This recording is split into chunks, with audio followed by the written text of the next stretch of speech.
Bismillahirrahmanirrahim.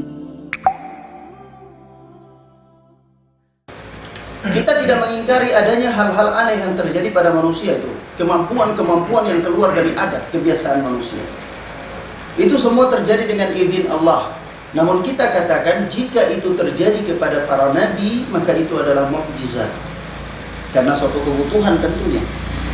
Kebutuhan dakwah, ya, atau untuk membuktikan kebenaran agama yang dibawa, dan yang semisal dengan itu. Dan kalau hal ini pun terjadi kepada orang-orang mukmin yang bertakwa kepada Allah, orang saleh, berada di atas Al-Quran dan Sunnah dengan pemahaman yang benar, maka ini namanya karamah. Ini namanya karamah. Sebagaimana ikhwan terjadi kepada Umar bin Khattab radhiyallahu taala anhu. Suatu ketika Umar bin Khattab itu pernah mengirim pasukan perang ke suatu daerah jauh berkilo-kilometer. Namun apa yang terjadi? Pada hari Jumat, ketika pasukan yang dikirim oleh Umar bin Khattab itu ada di medan perang dan sedang berusaha untuk mencari posisi musuh, Umar bin Khattab berkhutbah di Masjid Nabawi beratus kilometer jarak antara dia dan pasukan perang yang sedang beroperasi di medan perang. Seketika itu di atas mimbar khutbah Jumat di Masjid Nabawi itu, Umar bin Khattab berseru, "Ya sariyal jabal, ya sariyal jabal, wahai pasukan perang, naiklah ke puncak gunung. Di sana ada musuh." Dan suara Umar bin Khattab itu didengarkan oleh pasukan perang yang diutus olehnya yang berada dalam jarak ratusan kilometer.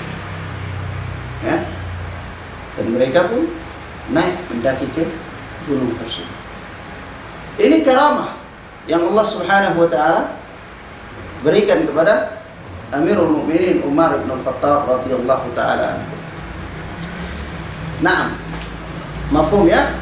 Dan kalau sekiranya hal-hal aneh di luar dari kebiasaan manusia ini terjadi kepada orang-orang fajir, pelaku maksiat, orang-orang kafir, maka ini adalah karamah syaitan. Ini adalah karamah syaitan atau sihir. Cara membedakannya antara karamah wali dan karamah syaitan itu diterangkan oleh Syekhul Islam Ibn Taimiyah.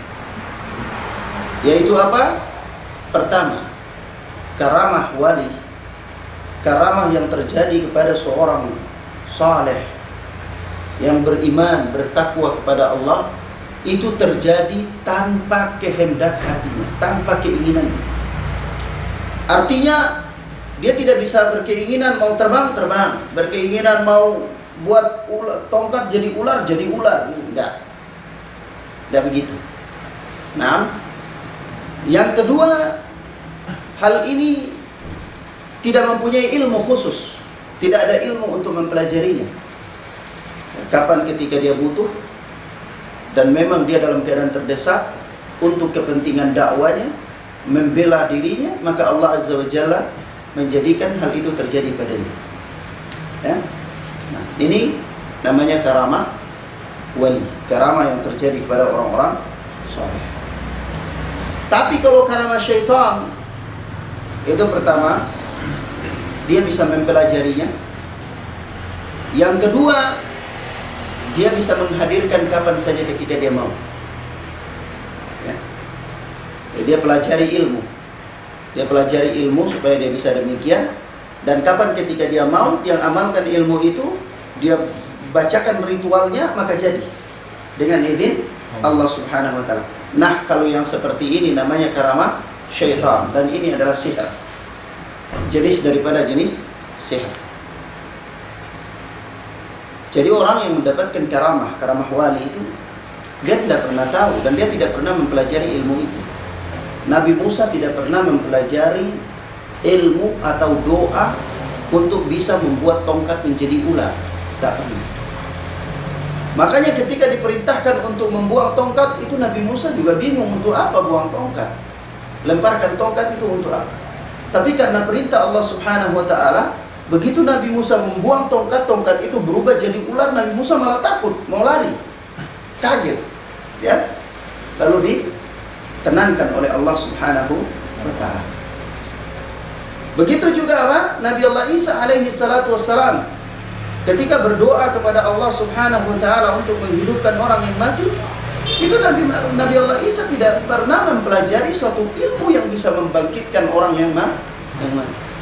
Tapi ketika dibutuhkan, dia berdoa kepada Allah sesuai dengan hajat dan kepentingannya untuk membela dakwanya, maka Allah Azza wa Jalla memberikan mukjizat itu. Nah, diperhatikan ya. Kalau ada orang yang mengaku dia mendapatkan karamah dan dikatakan ini karamah wali, lihat orang itu. Apa dia orang saleh, orang yang bertakwa kepada Allah, orang yang berada di atas Al-Quran dan Sunnah atau tidak? Kalau ternyata tidak, maka ini satu poin bahwa itu bukan karamah orang saleh, itu pasti karamah syaitan. Yang kedua, lihat apakah hal itu terjadi secara kebetulan kepada dirinya, ya, artinya begitu dibutuhkan Allah menolong dia dengan memberikan dia karamah itu, atau dia mempelajari ilmu-ilmu tertentu yang bisa menghadirkan, ya, tindakan-tindakan yang di luar dari kebiasaan manusia. Kalau dia mempelajari, maka ini bukti yang kedua bahwa itu adalah karamah syaitan. Mafhum ya? Baik.